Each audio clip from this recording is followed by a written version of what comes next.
Ya, Kak Edwi Muslim atau gimana ini? Muslim. Muslim. Ya, apa yang mau Kak Edwi sampaikan? Eh, Gini Kak Edis mau tanya aja ya. Apa itu?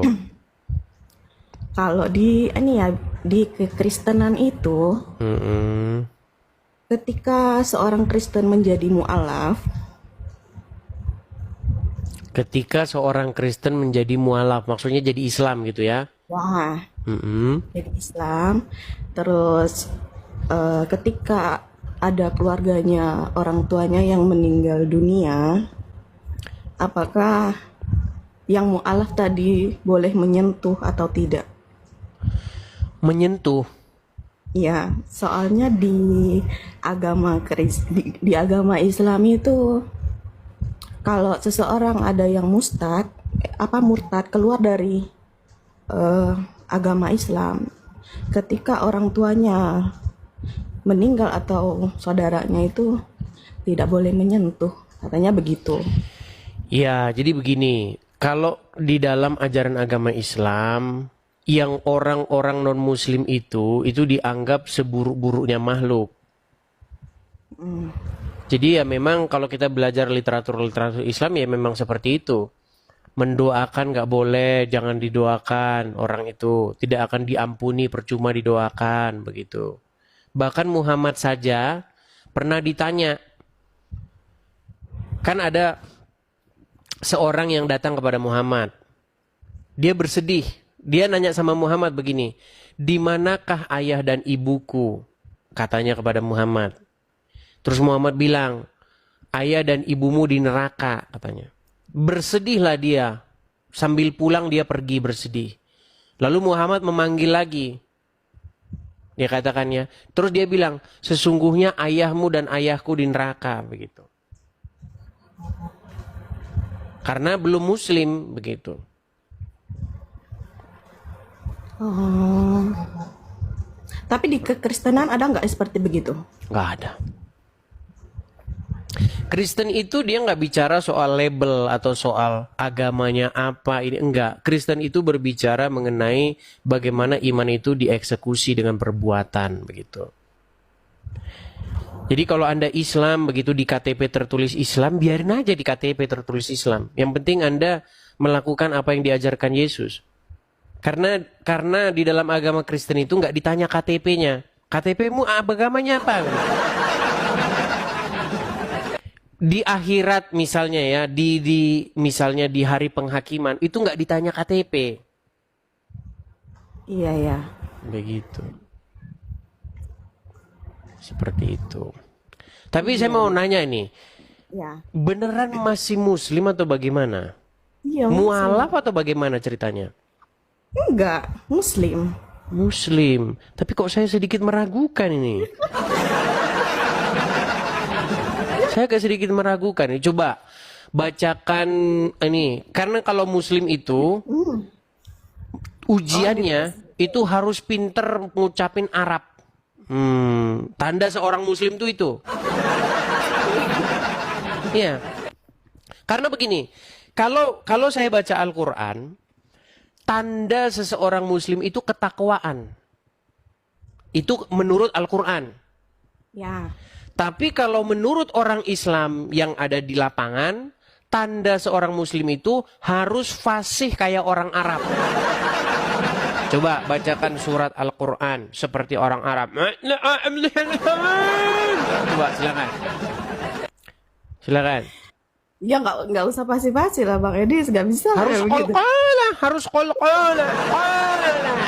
Karena dulu saya begitu, ya, Edwi. Jadi saya dulu waktu awal-awal itu sekitar 2012-an ya. Kami sering ini di Facebook kan. Ngobrol debat-debat dikit gitu lah di Facebook. Terus dia inbox saya. Kalau kamu mau benar-benar belajar agama Islam, coba datangi ustadz terdekatmu.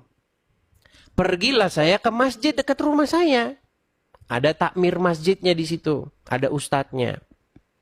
Nah, saya mau belajar nih sama dia. Benar-benar nih, saya mau belajar dari orang Islamnya langsung. Saya tanya sama dia. Pak Ustadz, apa? Saya mau belajar agama Islam. Oh ya, coba diajarinlah surat Al-Ikhlas. Saya bacalah surat Al-Ikhlas itu kan. Saya baca begini. Qul huwallahu ahad. Dia bilang, salah. Bukan ahad, tapi ahad. Qul huwallahu ahad. Allahu samad. Tahu nggak? Saya nggak ngomong sama dia. Saya nggak ngomong, saya jaga perasaan dia. Kan dalam hati saya begini. Sialan, gue malah disuruh jadi orang Arab nih. Jadi ternyata setelah saya menyelidiki dengan seksama, ternyata memang di dalam agama Islam itu, mereka itu hanya fokus bagaimana seseorang itu bisa membunyikan Al-Quran itu sesuai dengan logat bahasa Arab. Sedangkan artinya mereka nggak tahu. Jangan harap mereka tahu artinya. Makanya kalau ujian seseorang itu muslim atau enggak dari bacaan Qur'annya, bukan dari ketakwaannya, enggak penting. Itu yang terjadi di tengah-tengah umat, itu yang terjadi. Saya harus bicara fakta. Coba Kak Edwi, coba bacakan Al-Qur'an, silakan. Terserah Bang Edis ya. Silakan. Oh, pendek-pendek aja ya. Terserah, pendek-pendek juga nggak apa-apa. Yuk, silakan. Anas ya. Ya, silakan. A'udzubillahi minasyaitonirrajim. Bismillahirrahmanirrahim. Qul a'udzu birabbin nas, malikin nas, ilahin nas, min syarri waswasil khannas, allazi yuwaswisu fi sudurin nas, minal jinnati wan nas. Oke, sah ya, sah. Oke, Kak Edwi, gimana ini? Apakah selama Anda nonton channel saya nih? Udah berapa lama sih nonton channel saya? Berapa lama ya? Selalu mengikuti sih. Selalu mengikuti. Apa yang Kak Edwi dapatkan ini dari selama nonton channel saya nih? Ya, ada benernya kadang-kadang. Kok kadang-kadang? Sungguh nekat yang nyata mengatakan kadang-kadang. Berarti jarang-jarang nih. Gini Kak Edwi, kalau Anda mengatakan kadang-kadang berarti intensitasnya ini cuma sedikit ini, jarang-jarang nih. Coba, di bagian mana yang salahnya? Statement-statement saya coba. Adalah kadang-kadang tapi. Coba, kadang-kadang kan bener, ya kan? Ya, Coba yang banyak, salahnya di mana coba? tapi banyak benernya. Banyak benernya. Oke, coba sebutkan satu kesalahan. Kalau sanggup saya terjun dari Monas. Silakan. Nggak ada sih, kalau kesalahan yang ini sih nggak ada sih. Nggak ada. Kan memang bener kan, Muhammad bilang, kalau minum pakai tangan kanan, jangan pakai tangan kiri, karena setan minum pakai tangan kiri. Coba pertanyaan saya begini, Muhammad ngisep kecubung berapa batang? Sehingga dia bilang, setan minum pakai tangan kiri. Dari mana dia dapat itu, saya tanya. Oh iya. Coba. Kayak Coba bantu saya untuk mendapatkan informasi dari mana Muhammad mengetahui bahwa setan minum pakai tangan kiri, makan pakai tangan kiri. Maka kuat dugaan Muhammad mengalami sebuah halusinasi tinggi. Lu iya. Terus dia bilang lagi, sesungguhnya setan itu tidur di lubang hidung orang Islam. Coba, Kak Edwi coba.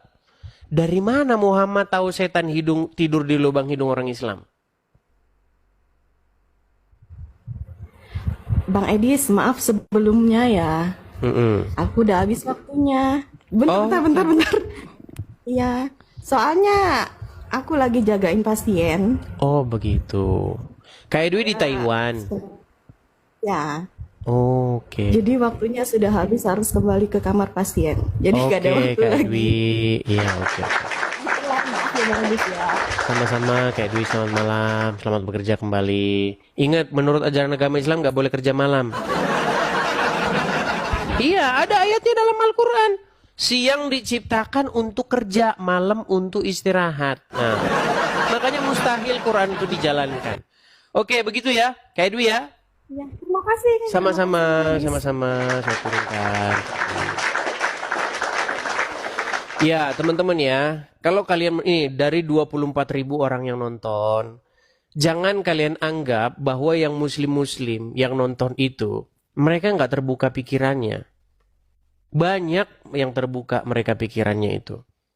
Ya, asal Anda mau berpikir tidak menggunakan emosi, nggak perlu Anda emosi sakit hati itu nggak perlu. Nalar aja yang dipakai, gitu loh. Coba yang saya tanya sama Anda, dari mana Muhammad tahu